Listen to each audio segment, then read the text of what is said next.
Picture this for a second. The most polite, most tradition-obsessed tennis tournament on the planet, a place where hushed voices and clapping gloves are basically law, suddenly turns into something that sounds less like Wimbledon and more like a barangay fiesta that spilled onto center court.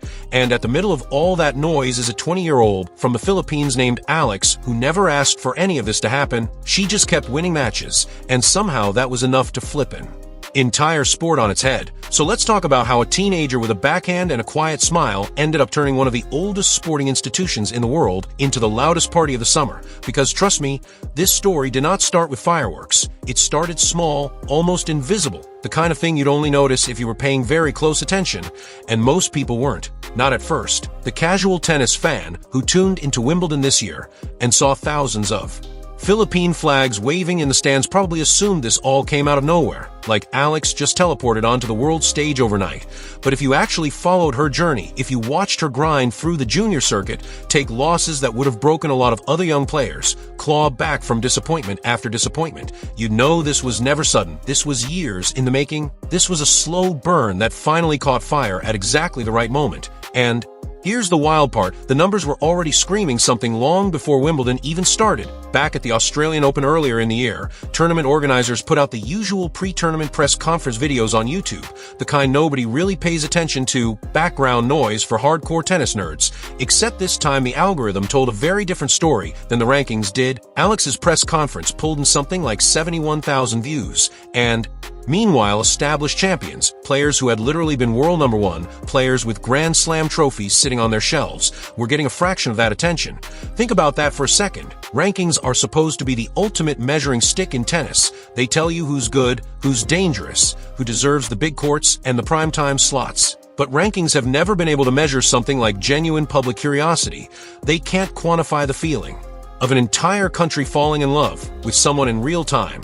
And that's exactly what was happening, quietly, under the radar, while everyone else was still looking at seedings and brackets. So when the Australian Open scheduling team sat down and slotted Alex onto one of the smaller outer courts, it probably felt like a completely reasonable decision on paper. She wasn't seated high. She wasn't a household name yet. Why would you burn a show court on her? Except within hours, that decision looked like a massive mistake. Thousands of Filipino fans descended on Melbourne Park, hoping to catch a glimpse of her. The queues stretched so far they became bottlenecks. Tournament staff were reportedly stunned. Camera crews, who had covered decades of Grand Slam tennis, said they'd never seen anything quite like it for a player ranked outside the top 40. And here's the thing that made it even more remarkable. This wasn't manufactured hype. Nobody paid for this attention, no marketing team engineered this moment. This was raw, organic, emotional investment from people who felt like they were watching one of their own step onto a stage that Filipino tennis had never really occupied before. And when a former British number one, someone who spent years inside the sport commentating for major broadcasters, openly questioned on air why tournament officials had put Alex on such a tiny court, that wasn't shade. That wasn't criticism dressed up as commentary. That was genuine disbelief from someone who understood exactly how big this following actually was and couldn't understand why the people in charge of scheduling hadn't caught up yet. And eventually, to their credit, the Australian Open organizers actually admitted it. They came out and said they'd learned something from the whole experience, which is a pretty rare thing for a Grand Slam to publicly acknowledge. Because tennis as a sport has always operated on this unspoken hierarchy. Climb the rankings, get the better courts, get the prime broadcast slots, get the respect. That's just how it's worked for decades. But Alex was quietly rewriting that rulebook in real time, proving that a player's box office pull doesn't always match up neatly with where they sit in the world rankings. She'd become one of the most magnetic draws in the sport without needing the ranking number to back up yet. And if you're wondering whether any of this got to her head, whether the sudden explosion of attention changed who she was as a competitor, the answer is refreshingly no. In the middle of all that chaos, all those cameras and flags and screaming fans, she said something that stuck with a lot of people.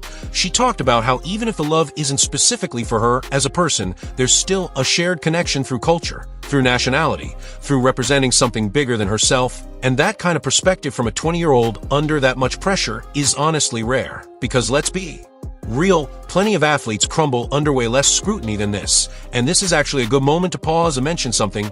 Because this is exactly the kind of story that a channel like Commerce lives for. We're not here to just recycle headlines or repeat what everyone else is already saying. The whole point of what we do is dig into the storytelling behind the sport, the human moments buried underneath the box scores and the rankings, because honestly, that's where the real drama lives, not in the stat sheet, but in the person behind it. And Alex's rise is a perfect example of exactly that kind of story. So if that's the kind of sports coverage you're into, you're already in the right place. Now back to the story, because the attention was one thing, but attention alone doesn't win matches. And this is where things get really interesting, because plenty of athletes have experienced a brief viral moment of popularity before the results caught up and exposed the gap between hype and actual quality. That's basically the oldest story in sports. Someone blows up online, everyone gets excited, and then reality hits, and the hype fades as quickly as it arrived. Alex refused to follow that script. Instead of fading, her results actually started catching up to the noise around her, and her grass court season became the clearest proof of that.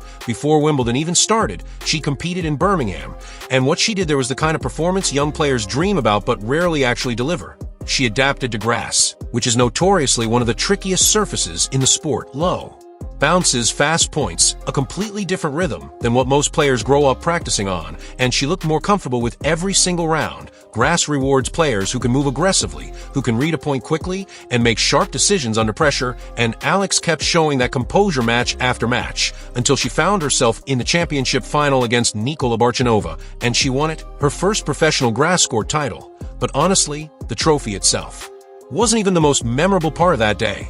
What happened during the ceremony afterward is what really stuck with people, because she could have given the standard championship speech. Thank my coaches, thank my team, the usual list everyone expects, and she did thank them, of course she did. But then her attention shifted somewhere else entirely. She switched to speaking in Tagalog and thanked her fellow Filipinos directly, and she said something simple but incredibly powerful: that home isn't really about a location on a map, it's about the people who carry you. And that message rippled way beyond the tennis court, because up until that point, most of the conversation had been centered entirely on Alex as an individual talent. But after Birmingham, the story expanded. It became about everyone standing behind her too. Her supporters weren't just spectators cheering from the sidelines anymore. They became part of the actual narrative. And that shift mattered, because it turned her story from one athlete's rise into something closer to a shared national experience.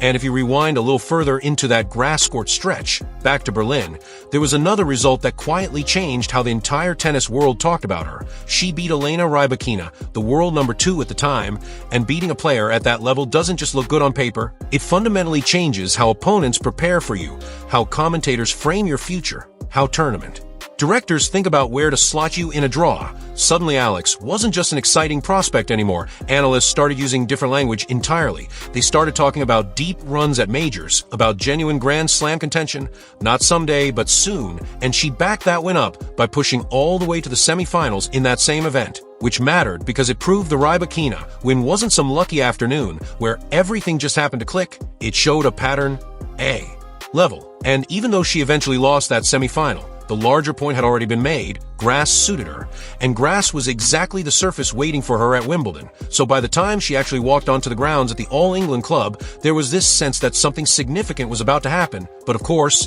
Alex wasn't the only storyline going into that tournament, because at the very top of the rankings sat Aryna Sabalenka, carrying an entirely different kind of pressure. Sabalenka arrived at Wimbledon dealing with the fallout from a painful French Open exit, and instead of her pre-tournament media appearances focusing on tactics or preparation or championship ambitions like you'd expect from a world number 1, she found herself constantly having to address comments and reactions from that French Open loss. And to her credit, she handled that honestly. She didn't dodge the questions, she confronted them directly, which earned her a lot of respect from fans and media alike. But it also meant her entire Wimbledon build-up got dominated by conversations about resilience and bouncing back rather than momentum and confidence. And when you put these two storylines side by side, the contrast is almost poetic. One of the best players in the world spending her week explaining herself, defending her mental state, answering the same difficult questions over and over, while on the other side of the draw, a 20-year-old outsider was spending her week being embraced by an entire nation that seemed determined to walk every single step of the tournament right alongside her. And neither of these storylines was manufactured or exaggerated for drama. They both emerged completely naturally from real circumstances, but together they created one of the most compelling contrasts heading into a Grand Slam in recent memory. And then the draw came out, and honestly, it felt almost too perfectly written. like something out of a sports movie script. Sabalenka landed in the top half, Alex landed in the bottom half, meaning the only way these two storylines could actually collide was if both players survived all the way to the final, which instantly gave fans this tantalizing possibility to hold onto throughout the entire tournament. And layered on top of that was another headline that got people buzzing: the possibility that Alex could face a tennis legend in the second round, depending on how the draw played out. And whether or not that specific matchup ever actually happened almost didn't matter, because the mere fact that people were seriously discussing it said everything about how far her stock had risen. Not that long ago, she was the one hoping for chances to test herself against legends of a sport, and now the tennis world was treating those encounters as realistic possibilities rather than distant fantasies. And it wasn't just fans and headline writers buying into this either. Former professionals who've spent decades around the sport were saying the same thing independently of each other. A former US Open finalist and one of Britain's most respected tennis voices suggested that this Wimbledon could end up being the tournament where Alex truly announces herself to the wider sporting world, and his reasoning went beyond just her tennis. He pointed directly at the support following her from event to event, because experienced analysts understand something that stat sheets can't capture. Confidence in tennis rarely exists in a vacuum. A player who's feeding off the energy of thousands of passionate supporters often finds an extra gear during the biggest, tensest moments of a match, and Alex seemed to genuinely thrive whenever that wall of noise surrounded her, and when multiple respected voices in the sport independently arrive at the same conclusion. That's not a coincidence. That's decades of tennis experience recognizing something real, and here's what makes this whole thing even more compelling. Through all of it, through the flags and the crowds and the constant media attention, Alex never seemed to get swept up in her own hype. She kept approaching wins and losses with this remarkably level perspective, always talking about what still needed improvement rather than basking in headlines, and you saw that mindset most clearly after one of her tougher defeats on grass. Following an early exit in Bad Homburg, she didn't make excuses. She didn't blame the court conditions or the scheduling or the growing media circus following her around. She simply acknowledged that things had been difficult that day and that she'd done what she could with what she had, which is honestly the kind of mature, grounded response you rarely hear from athletes twice her age. And only a few days later, she backed those words up by bouncing right back and lifting the trophy in Birmingham, proving that wasn't just polite post-match sportsmanship talk. It was genuinely how she processes setbacks. And that resilience is a huge part of why so many people believe the story is about way more than just one impressive Wimbledon run. This feels like the foundation of something much bigger. And there's actually a broader conversation happening here too, because Alex's story exists inside a sport that's been having some pretty honest conversations about mental health lately. You've seen other top players step away from a game entirely to protect their mental health. You've seen others openly discuss burnout, the pressure of constant travel, constant expectation, constant scrutiny from fans and media. And against that backdrop, watching a young player carry the weight of an entire nation's expectations while still maintaining this calm, grounded demeanor is honestly kind of remarkable. It doesn't mean she's immune to pressure. Nobody is, but the way she's chosen to talk about it, the way she frames her relationship with her supporters as something mutual and cultural rather than something suffocating, says a lot about how she's approaching this entire wild ride. And if you think back to earlier in the year, there was this moment during the Australian Open where hundreds of Filipino fans showed up just to watch a practice session. Not even a real match, just practice. And they swarmed her afterward for autographs and photos, and honestly, most players would find that a little overwhelming, having that many people wanting a piece of your attention after what's supposed to be a low-key training session, but she handled it with this genuine warmth, stopping to say hi, taking photos, not rushing through it like an obligation. And that moment right there, small as it seems, tells you a lot about why this connection with her fan base feels so different from typical athlete popularity. It's not distant, it's not curated for social media optics. It feels personal, and that authenticity is probably the single biggest reason this whole movement around her has grown as fast and as genuinely as it has, because people can tell the difference between manufactured fandom and real emotional investment. And what's happening around Alex is clearly the real thing. So where does this all leave us heading forward? Because here's the truth. Whether or not she goes on to make deep runs at every single Grand Slam from here on out, whether she wins multiple majors or just continues steadily climbing the rankings one tournament at a time, something has already fundamentally changed. Every tournament she walks into now carries a different weight than it used to, because she's no longer just competing for herself anymore. She's carrying the pride, the hope, and honestly the voice of an entire country every single time she steps onto a court. And that's an enormous amount of pressure for anyone to carry, let alone someone still this early in their career. But if the way she's handled everything up to this point is any indication, calm under pressure, grounded after both wins and losses, generous with her gratitude toward the people supporting her, then it feels like she's more than equipped to handle whatever comes next. And honestly, that's what makes this story worth following closely.